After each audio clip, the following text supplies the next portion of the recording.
is a private, non-profit, co-educational institution of higher education. This university was established by the Foundation for Higher Education, St. Martin, which was founded to encourage, enhance, and support institutions for higher education on St. Martin. This was under the guidance of the late Dr. Claude Watty, Ambassador Hussein Ansari, and the then Mr. Maurice Gaby, the Chancellor of Johnson & Wales University. The university, for the past 28 years, has been a fixture in the St. Martin Society. Today, we have, as board members, myself, who is chairing the board, my vice president, Mr. Wycliffe Smith, Mr. Marcelia Henry, Mr.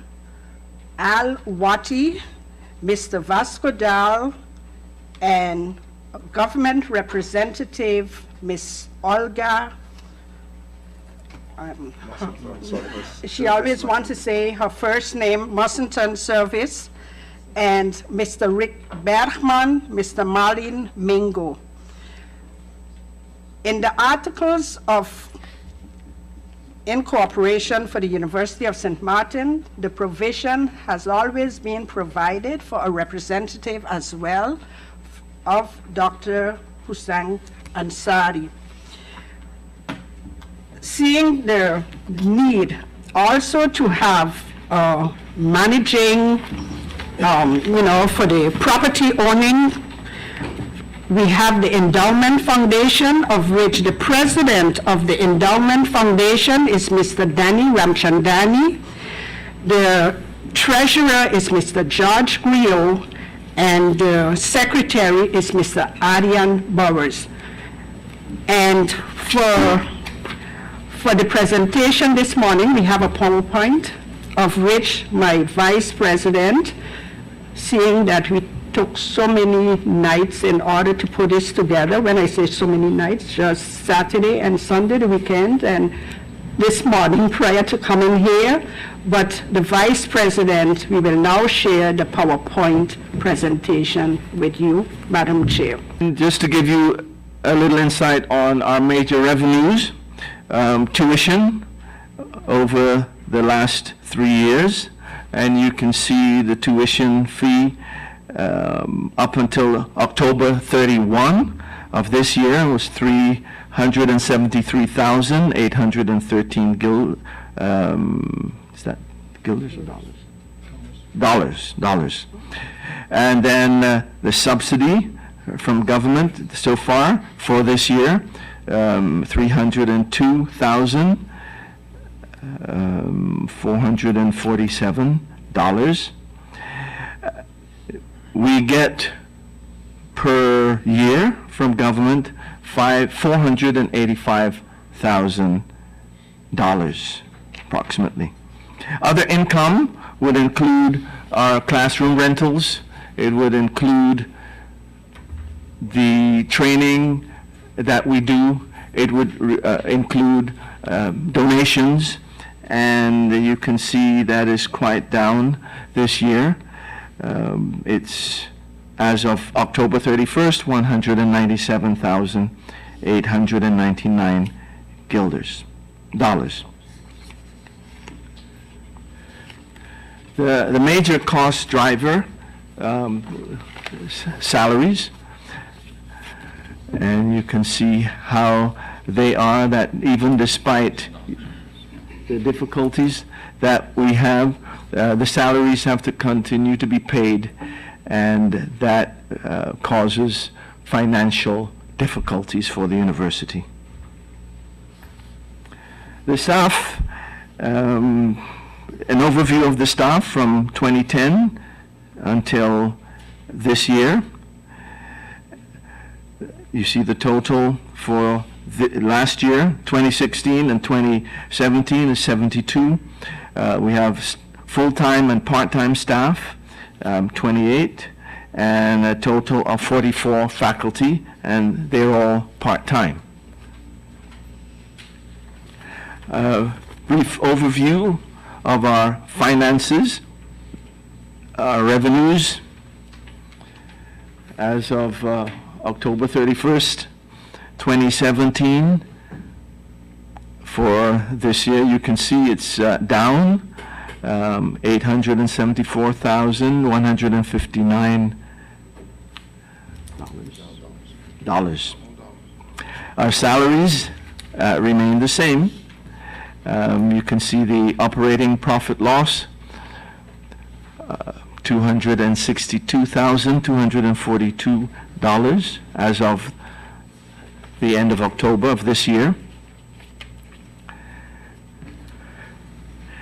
Now, members of Parliament, you can have a copy of this, and you should be getting a copy of a summary of the proposal for closing of the university. Just wanted to point out that the subsidy that we have been receiving is way below the subsidy of the other schools. You can see, if you can see, it's difficult to see there, but some schools get up to 13 million, a school board. The university together gets at this time the lowest amount of subsidy compared to all the other school boards.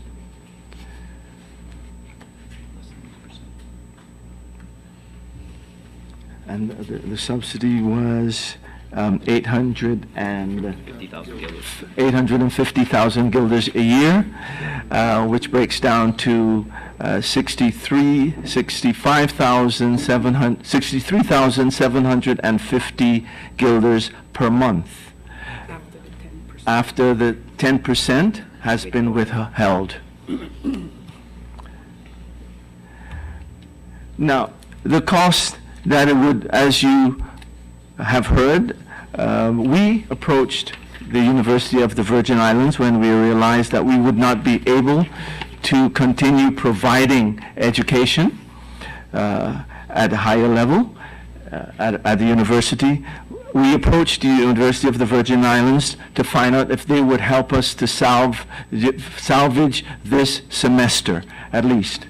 And we were told that the subsidy that we would be getting, since USM would not be doing the teaching, the subsidy would have to be given to the UVI. But we would still need to have a skeleton staff on board to provide services for UVI. When we look at our skeleton staff to provide services to UVI, but also to provide some services because we need to continue doing our financial administration and getting the financials ready to submit to government, we would have in total a skeleton staff of 8 persons. That would cost us, and this is guilders, 34,856 guilders. The operation, lights, water, and so forth, internet, that would cost 22,552 guilders. A total per month to pay USM staff plus the operations, it would total 57,408 guilders, 408,000 guilders, 57,408 guilders. Now, when you add that up, it adds up to that amount, 57,408, with the subsidy that we get, 63,750 guilders. When we deduct the 57,000 from that, we're left with 6,342 guilders, or $3,453, and that is what we would have to give UVI. Now, you can imagine that UVI is not going to help us out for that amount of money, because they will be paying the staff, and the faculty rather. So we are now in discussion with UVI because this is impossible for them to do a teach out for us at that cost. And as you may recall, the United States Virgin Islands also got badly hit. UVI got badly hit as a university. So they have already said, you know, they cannot underwrite any cost of the University of St. Martin. This is some information about the number of students. Pre-IRMA, we had 193 students registered. Post-IRMA, at the academic level, 63. Pre-USM, 27 students pre-IRMA, now registered 20 students. The GED program, there were 58 students registered. Now, after IRMA, 37 students. The ESL program, 21. Before IRMA, after IRMA, 7 students. A total of 299 students were registered prior to the hurricane, and 127 students are now registered, and they are in the UVI program. UVI is doing that for us.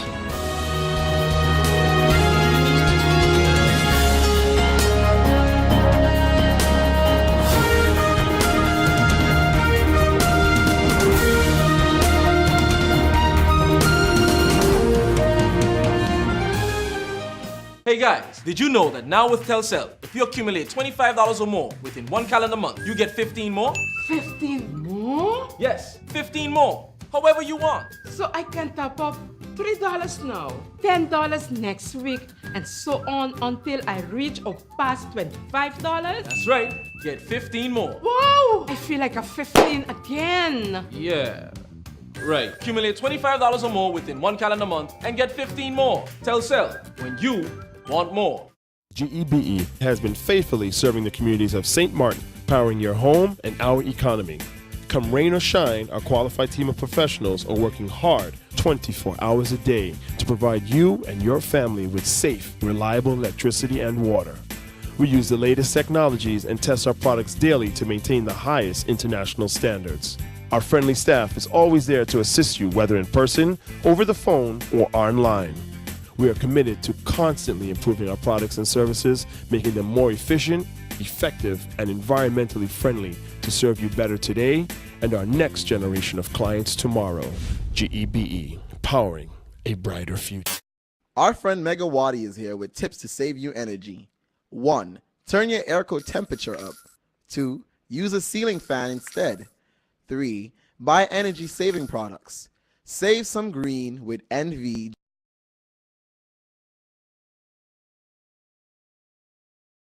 You said that you have met with the governor, and so is the Council of Ministers. What were some of the most pressing issues discussed during your discussions? Well, the issues we discussed were the same as I mentioned before. Yeah, of course, the political relation between the Netherlands and St. Martin, the reconstruction and how it's going to take place. But also the political situation here in St. Martin, the next future, the cooperation with the French part, Saint Martin. Well, I think these were the main issues, and of course the situation about the Dutch police present here to assist St. Martin police, and the questions which were raised, and I can understand them, why we treating them the 1st of January, the first part of January, whereas there are elections in the end of February. Is that logical? Well, we are working on it to make that a comfortable situation for everybody, and you can be assured that we will solve this problem. The pronouncement of Holland makes $550 million available to St. Martin. How soon will that money be made available to the people of St. Martin? Good question. We discussed that too, and that's has to do with also with the two conditions we set, which have to be met by government and parliament here at St. Maarten. The integrity chamber and the border control. This week, the Landsbesluit will be signed if everything goes like planned, as planned by the Staten and by the government. And you can say that immediately afterwards we go from the emergency aid phase to the reconstruction phase. As you know, the 10th of November, the Council of Ministers of the Netherlands has already granted this 550 million euros with these two conditions. And the moment these conditions are met here in St. Maarten by a political decision, then we can transfer to the reconstruction phase. But how soon will that be taking place? How soon? That depends.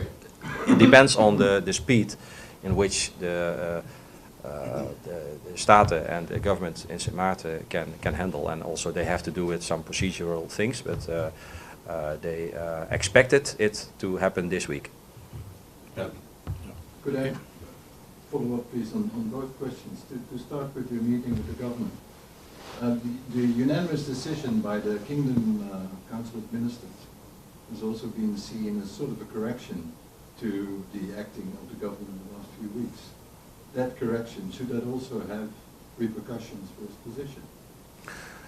Now, let's say that the aanwijzing, the direction, the directive, the Kingdom, the instruction, which the Kingdom Council of Ministers gave, was both institutional signal and a political signal, of course.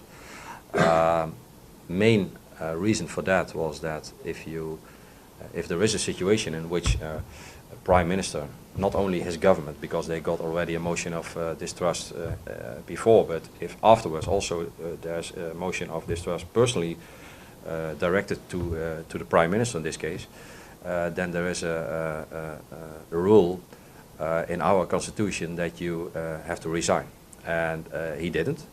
So that meant that I had intensive contact also with the governor, and that took already 2 weeks, the discussion, and with no result at that time. So that caused the fact that we had to act as we did. And of course, I discussed this with the governor. I did it earlier and also today. And questions about the position of the government are not, for me at the moment, in place. I fully trust his commitment to what's happening in St. Maarten. We both agree that the process of the last 2 weeks was not a process which should be an example for the future, because I think that we all should learn from what happened in the last 2 weeks, and every politician, both in the Netherlands and both in St. Maarten, should acknowledge the fact that he or she is there for the people and not for its own interest. So, answering your question, no, the position of the governor is not at stake. I have, on behalf of the Dutch government, expressed my gratitude for his efforts to act in this crisis, because it was a political crisis. But at the same time, yes, we felt the need for intervention by giving this aanwijzing.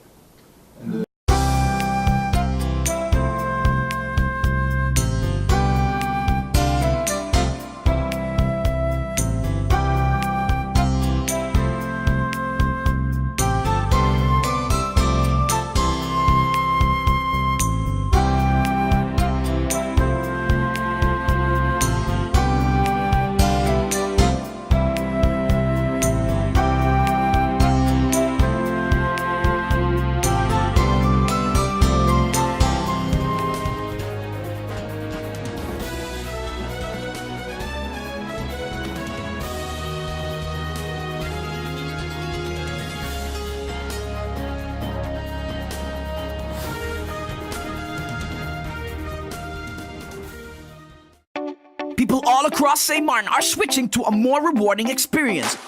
The WIB MasterCard Fun Miles credit card, better known as My Card. Earn 1 Fun Mile for every $2 spent, even abroad and online. This will quickly get you a ton of Fun Miles to redeem for travel, shopping, food, fuel, and much more.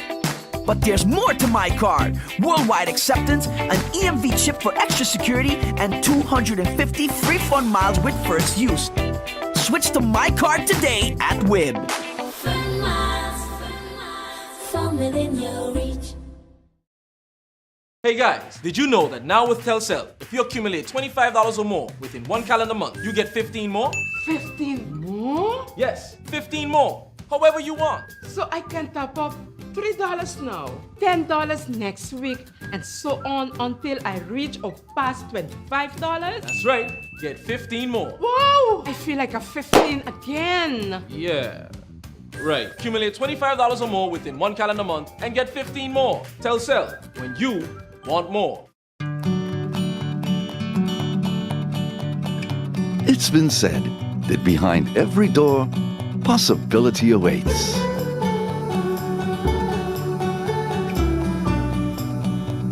How much possibility depends on which door you open first.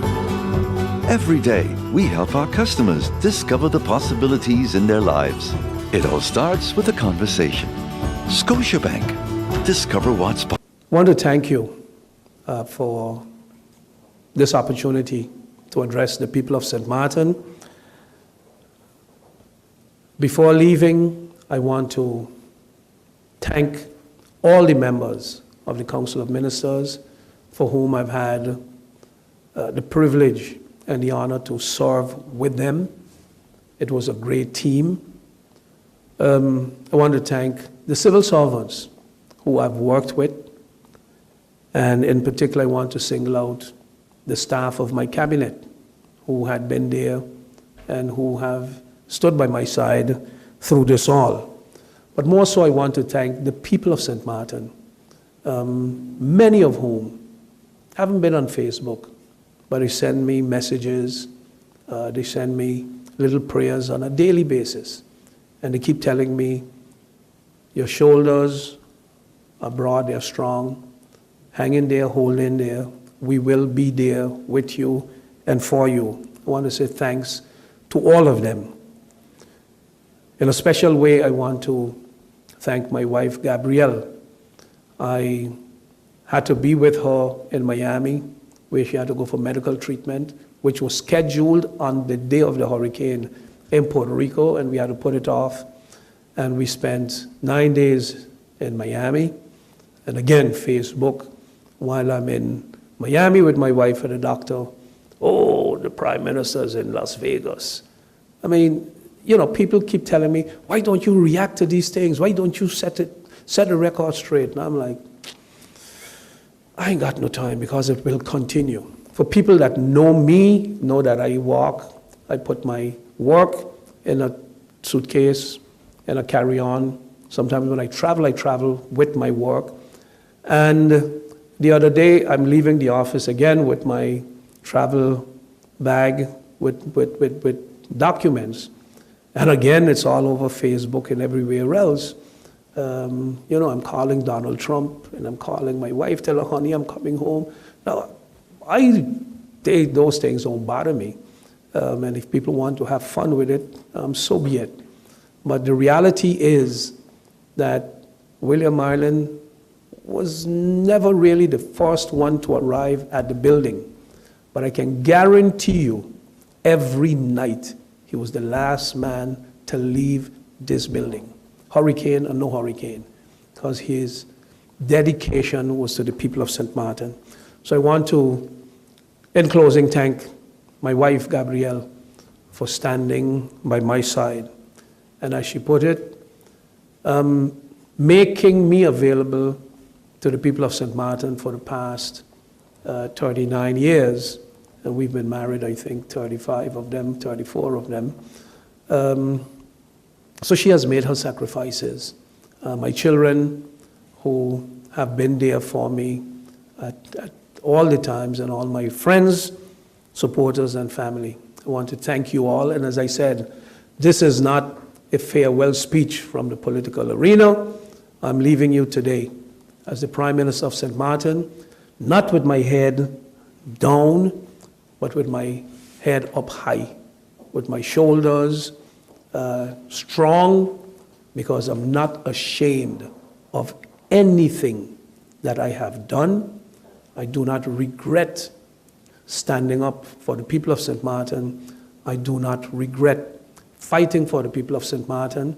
And for those who say there is no aid or we were preventing aid from coming, I have not been.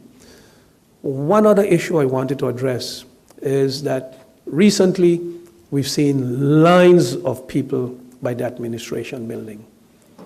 And one of the things that I have said to the minister in charge of social affairs and labor back then, I said, Minister Lee, don't have the people come to the government. And this was shortly after the hurricane. Organize it in such a way that government goes to the people.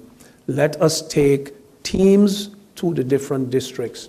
I said, my staff doesn't have any work doing these days because there is no up and running government, so to speak. You can use staff from my ministry, you can use staff from other ministries, but let us put a registration point in Dutch Quarter, in Middle Region, in Soccer Garden, in Colby, in KB, and let the people go there to register.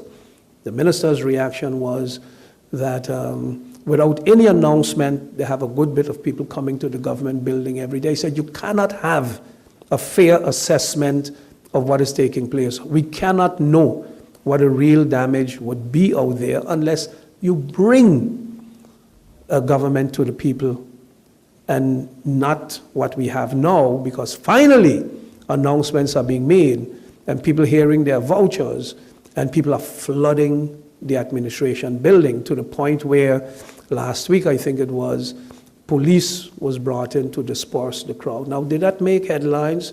Did that go on Facebook? No, because the one minister that survived the motion of no confidence should be doing such a great job, that the police had to be called to disperse the crowd.